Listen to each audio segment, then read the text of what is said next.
तो भाई अब एलिस भी जो है वो विवियन के ऊपर अब इल्ज़ाम लगाने लग गई है। एलिस ने आखिरकार ये चीज़ें जो बोली हैं वो मुझे सही नहीं लगी, वो मुझे बहुत ही गलत लगी है। मैं आप लोगों को पूरी स्टोरी बताऊंगी, पूरी गॉसिप बताऊंगी, तो आप लोग जो है अपने पॉइंट ऑफ व्यू ज़रूर बताइए, क्योंकि आप लोग भी इन रियलिटी शो में अपने आप को बहुत ज़्यादा इन्वॉल्व रखते हैं। देखिए, एलिस के ऊपर जो है एक मुद्दा उठा वीकेंड के वार पे, और वो मुद्दा ये था कि उसने वुमेन कार्ड प्ले किया।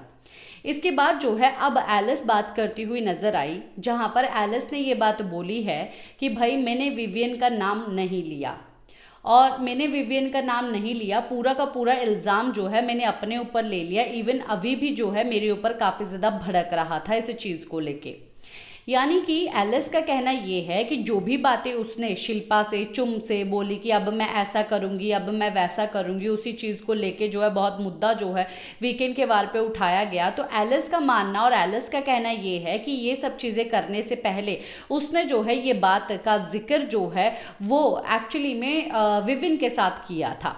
और या तो उसके दिमाग में जिस तरीके से वो बात कर रही है, उसका कहने का मतलब ये भी है कि ये सब चीज़ें करने के लिए जो है विविन ने उसको बोला था कि तू इस तरीके से ये सब चीज़ें कर।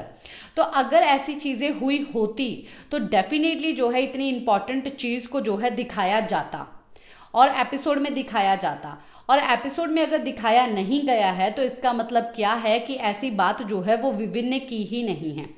विविन जो है बहुत ही अच्छे से ट्रीट करते हैं ईशा को, बहुत ही अच्छे से ट्रीट करते हैं अविनाश को, एलिस को, पर कहीं ना कहीं जो है इन लोगों को भी ऐसा लगता है कि हमारे ग्रुप का हेड जो है वो सिर्फ और सिर्फ विविन है, और विविन का नाम जो है काफ़ी ज़्यादा डंका बोलता है, और हम लोग जो है पीछे खड़े हुए सिर्फ एक आर्टिस्ट ही नज़र आ रहे हैं, हीरो तो यही है।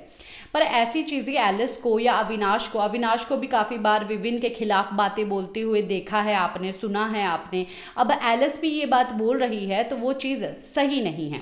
अब इसमें कितनी ज़्यादा सच्चाई है, इसमें कितना ज़्यादा झूठ है, ये चीज़ तो हमें आने वाले दिनों में ही पता चल सकती है, या तो हमें इसके बारे में कभी पता ही नहीं चलेगा। पर अब की बात तो ये है कि एलिस को क्या ये बात करनी चाहिए थी अपने ग्रुप में जो इतना ज़्यादा केयर करता है, जिसको एक्चुअली में अपने इन तीनों दोस्तों की वजह से इतना सब चीज़ें घर वालों से सुनना पड़ता है कि वो बायस्ड है। क्या ये सब चीज़ें होने के बाद एलिस को विविन के खिलाफ ये बातें करनी चाहिए थी? कमेंट बॉक्स में आप ज़रूर बताइए। इसी के साथ मैं लेती हूँ इजाज़त। नमस्कार।